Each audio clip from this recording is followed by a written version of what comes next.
Visakha municipal corporation జీవీఎంసీలో స్థానిక సంస్థలో 5 ఏళ్ల కాలపరిమితికి ఎన్నికలు జరిగినాయి. వైఎస్ఆర్సీపీ 58 సుమారు 59 కార్పొరేటర్లతో గెలిచి అవుట్ ఆఫ్ 98కి గెలిచి అధికారం చేపట్టడం జరిగింది. మేయరు, డిప్యూటీ మేయరు ఎన్నికలు కూడా జరిగినాయి. మేయర్ ఎన్నికకి వైఎస్ఆర్ కాంగ్రెస్ పార్టీ ఓ మహిళా అభ్యర్థిని విద్యావంతురాలను పెట్టాలని నిర్ణయం తీసుకుంది. జగన్మోహన్ రెడ్డి గారు మహిళని, ఓ మధ్యతరగతి కుటుంబకురాలని, బీసీ మహిళని, ముఖ్యంగా యాదవ్ కమ్యూనిటీ చెందిన మహిళని మేయర్గా చేయాలి అనేసి ఒక నిర్ణయం తీసుకోవడం జరిగింది. ఆ రకంగా కార్పొరేటర్లు మరి అవి ఎన్నుకోవడం, ప్రజల మద్దతు మేము పొందడం, విశాఖ ప్రజల నుంచి అభినందనలు పొందడం కూడా జరిగింది. అలాగే డిప్యూటీ మేయర్ కూడా జరిగింది. వాళ్ళు చక్కగా 4 ఏళ్ళ పాలన పూర్తి చేశారు. చట్టంలో ఉన్నటువంటి చిన్న అవకాశాన్ని, అంటే 4 ఏళ్ళ తర్వాత అవసరమైతే అవిశ్వాసం పెట్టవచ్చు అన్న చిన్న క్లాజ్ని దాన్ని ఉపయోగించుకునే విధానంగా ఇవాళ తెలుగుదేశం పార్టీ ఏం చేసిందంటే, కూటమి ప్రభుత్వం వారు ఎన్నికైనారు, ప్రజలు రాష్ట్రంలో అధికారాన్ని ఇచ్చారు, కేంద్రంలో కూడా అధికారానికి భాగస్వామ్యం చేశారు. ఇవన్నీ సరిపోలేనట్టుగా ఈ స్థానిక సంస్థల అధికారం మీద ఈ 11 మాసాలు 10 మాసాల కోసం ఆ మేయర్ని, డిప్యూటీ మేయర్ని స్థానిక సంస్థల నుంచి వైఎస్ఆర్ కాంగ్రెస్ పార్టీ సభ్యులందరినీ దించేయాలనే ఉద్దేశంతో సుమారు ప్రలోభాలు ప్రారంభించారు. గత కొన్ని నెలల క్రిత ప్రలోభాలు స్టార్ట్ చేసి స్టాండింగ్ కమిటీ ఎన్నికలోని అటువంటి అనేక అంశాలు చెప్పి తీసుకురావడం జరిగింది.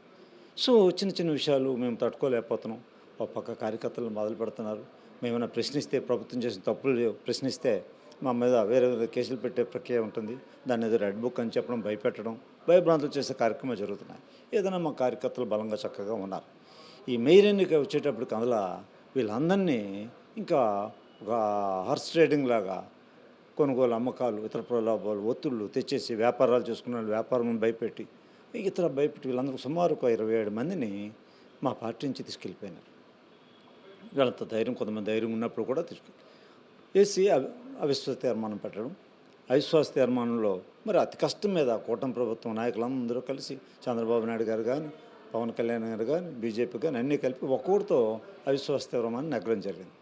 దీని మీద వైఎస్ఆర్ కాంగ్రెస్ పార్టీ ఈ ప్రక్రియకి, ఈ కార్పొరేషన్ మేయర్ ఎన్నిక అవిశ్వాస తీర్మాన ఈ సందర్భానికి నన్ను వైఎస్ఆర్ కాంగ్రెస్ పార్టీ విప్ జారీ చేసి నన్ను విప్ ఇష్యూ చేసే ప్రక్రియ నాకు అప్పగించడం జరిగింది. నేను ఈ కార్పొరేటర్లు, మా పార్టీలో గెలిచిన కార్పొరేటర్లు అందరూ కూడా విప్ ఇష్యూ చేయడం జరిగింది. ఆ విషయాన్ని ప్రిసైడింగ్ ఆఫీసరు కార్పొరేషన్ కలెక్టర్ గారికి తెలియజేయడం జరిగింది. మొన్న 19 నేను మీటింగ్ తాలూకా సారాంశం ప్రజలకు తెలియకుండా జరిగిపోయింది.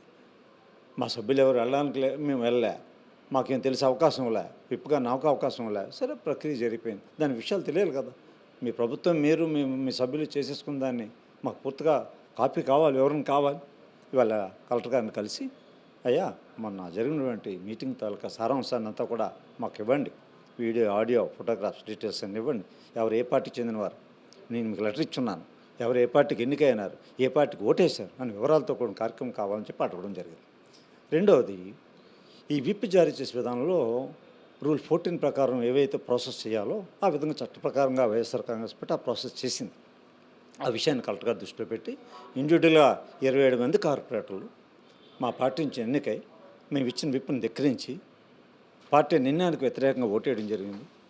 వాళ్ళ మీద మేము ఇచ్చిన ఫిర్యాదుని మీరు పూర్తిగా పరిశీలించి తగు చర్య తీసుకోవాలి, వాళ్ళ సభ్యత్వాన్ని రద్దు చేసే విధంగా మీరు వెరిఫై చేయాలని చెప్పి వాళ్ళ కలెక్టర్ గారికి ఆ కాగితం ఇవ్వడం జరిగింది. పిటిషన్ సబ్మిట్ చేయడం అనేది, దాన్ని పరిశీలించి వెరిఫై చేసి ఎంక్వైరీ చేసి వాళ్ళ ఒక 1 వీక్ తర్వాత లోపు 1 వీక్ గడువు ఉంది దానికి, ఆ తర్వాత ఒక నిర్ణయం తీసుకోవాలి.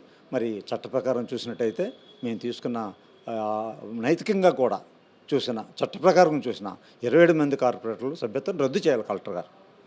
మరి వారు ఎంతవరకు చేస్తారు, ప్రభుత్వం ఒత్తిడి ఏమాత్రంగా ఉంటుంది అనేది మనం చూడాలి. మరి వారం రోజులు గడువు ఉంది. వారం రోజుల తర్వాత వారు తీసుకున్న నిర్ణయం మీద తదుపరి చర్యలు ఏం చేయాలో పార్టీ ఆదేశం మేరకు చేయడం జరుగుతుంది. విప్ మేము అందజేసే బాధ్యత పార్టీకి ఉంది. పార్టీకి 4 మార్గాల్లో ఇవ్వాలని చట్టం చెప్తుంది. ఏబిసిడి అని ఇందులో ప్రొవిజన్ 9 రూల్ 9లో ఇచ్చారు. ఆ పరిధిలో ఏమేమి స్పెసిఫిక్ విధానాలు ఇచ్చారో ఆ రకంగా మేము విప్ అందజేయడం జరిగింది. వారికి చేరింది. తీసుకున్న వాళ్ళు తీసుకున్నారు, బంధువులు తీసుకున్నారు, ఎవరు రిజెక్ట్ చేస్తే వాళ్ళ ఇంటి గోడ మీద పెట్టి రూల్ ప్రకారం ఎలా ఉందో అలా అందజేయడం, తెలియపరచడం అవన్నీ జరిగినాయి. అవన్నీ కూడా వాళ్ళు వివరంగా కలెక్టర్ గారికి, ప్రిసైడింగ్ ఆఫీసర్, ఎలక్షన్ ఉన్న వారికి వివరంగా రాతపూర్వకంగా ఇవ్వడం జరిగింది. సో ఇది ఎంక్వైరీ చేస్తారు, వారు కార్పొరేటర్ని అడుగుతారు, అయ్యా నీకు విప్ ఇష్యూ నువ్వు ఈ పార్టీకి చెందినట్టుగా రికార్డ్ అయింది మినిట్స్లో, నీవేమో వారు ఇచ్చిన విప్ని తీసుకున్నట్టుగా కనిపిస్తుంది, అందువల్ల నీ సభ్యత్వం ఎందుకు రద్దు చేయకూడదనే విషయాన్ని కార్పొరేటర్ని అడగాలి, ఆ సమాధానం తీసుకోవాలి. ఆ నిర్ణయం బట్టి 1 వీక్లో దీని మీద కలెక్టర్ గారు ఒక నిర్ణయం తీసుకొని సభ్యత్వాన్ని ఎందుకు రద్దు చేయకూడదని చెప్పి చేయాలి. నిజంగా గొప్పగా చట్టాన్ని కాపాడాలన్నట్టయితే నాకు తెలిసి కలెక్టర్ గారు వాళ్ళ సభ్యత్వం రద్దు చేయాలి, చేస్తారని నేను నమ్ముతున్నాను. మరి ప్రభుత్వం ఒత్తిళ్ళు ఎక్కువగా ఉండి ప్రభుత్వాన్ని చట్టాన్ని కూడా నిర్ణయం తీసుకోలేని పరిస్థితులు ఉంటే మరి న్యాయస్థానాన్ని ఆశ్రయించాల్సిన పరిస్థితి వస్తుంది.